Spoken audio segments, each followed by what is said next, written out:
એવું કહેવા માંગો છો કે એ બધા જે વખાણ કરે છે, જે અમારા ઇતિહાસ જે અત્યારે ગવાય છે, એ ખોટા છે? તમે જે રીતે કહો છો એમાં કાયદેસર એવું સ્પષ્ટ થાય છે કે તમે એ રીતે કહેવા માંગો છો. તમે પાછું એવું કહો છો કે ભાઈ હું તો વખાણ કરતો નથી, તો અમારે તમારી પાસે વખાણ કરાવાય નથી હકાભા. તો નમસ્કાર મિત્રો, ફરીવાર એક નવા જ વિડીયોમાં તમારું હાર્દિક સ્વાગત કરું છું.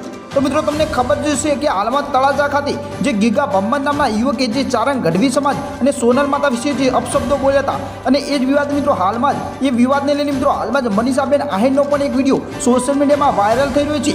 તો દર્શક મિત્રો, તમને ખબર જ હશે કે જ્યારે ગીગા ભમ્મદનો વિવાદ શરૂ થયો ત્યારે મિત્રો હકાબા ગઢવીએ પણ એક વિવાદાસ્પદ વિડીયો પણ બનાવ્યો હતો, જેમાં હકાબા ગઢવી એવું બોલી રહ્યા હતા કે જે અમે આહિર સમાજને જે કીધું એ બધું તો પાણીમાં ગયું. ત્યારે મિત્રો હાલમાં જ મનીષાબેન આહિરનો પણ એક વિડીયો વાયરલ થઈ રહ્યો છે, જેમાં મનીષાબેન આહિર હકાબા ગઢવીને જવાબ આપતા એવું બોલી રહ્યા છે કે હકાબા ગઢવી, અમે તમને ક્યારે પણ અમારા વખાણ કરવાનું કીધું નથી, અને તમારે ન કરવા હોય તો અમે તમને કહેતા નથી, પરંતુ અમારો ઇતિહાસ જે છે એ જ રહેવાનો છે, અને લોકોના મોઢેથી તો અમે અમારો ઇતિહાસ બોલાય છે, એવું કોઈ અમારે બોલાવવાની જરૂર નથી. આવું મિત્રો મનીષાબેન આહિર હાલમાં બોલી રહ્યા છે. ત્યારે મિત્રો હાલમાં ગીગા ભમ્મદના આ વિવાદને લઈને આહિર સમાજને પણ ખૂબ જ દુઃખ લાગ્યું છે, અને આહિર સમાજ પણ ગીગા ભમ્મદનો સખ્તમાં સખ્ત વિરોધ કરી રહ્યા છે. કારણ કે મિત્રો તમને ખબર જ હશે કે આ વાત કંઈ નાની મોટી નથી, કારણ કે મિત્રો ગીગા ભમ્મદે જે સોનલ માતાનું અપમાન કર્યું છે, એટલા માટે થઈને મિત્રો આહિર સમાજ પણ તેનો સખ્તમાં સખ્ત વિરોધ કરી રહ્યા છે.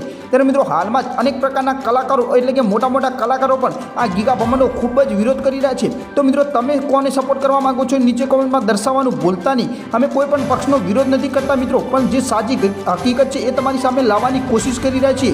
તો દર્શક મિત્રો, મારી દ્રષ્ટિએ તો હવે આ વિવાદનો અંત લાવી દેવો જોઈએ અને આ વિવાદ હવે પૂરો કરવો જોઈએ. અહીંયા તમારું શું કહેવાનું થાય છે નીચે કોમેન્ટમાં દર્શાવી. વિડીયો સારો લાગે તો વિડીયોને લાઇક કરી દેજો, અને ચેનલ પર નવા જ હોય તો તમારા ભાઈની ચેનલને સબસ્ક્રાઇબ કરી દેજો.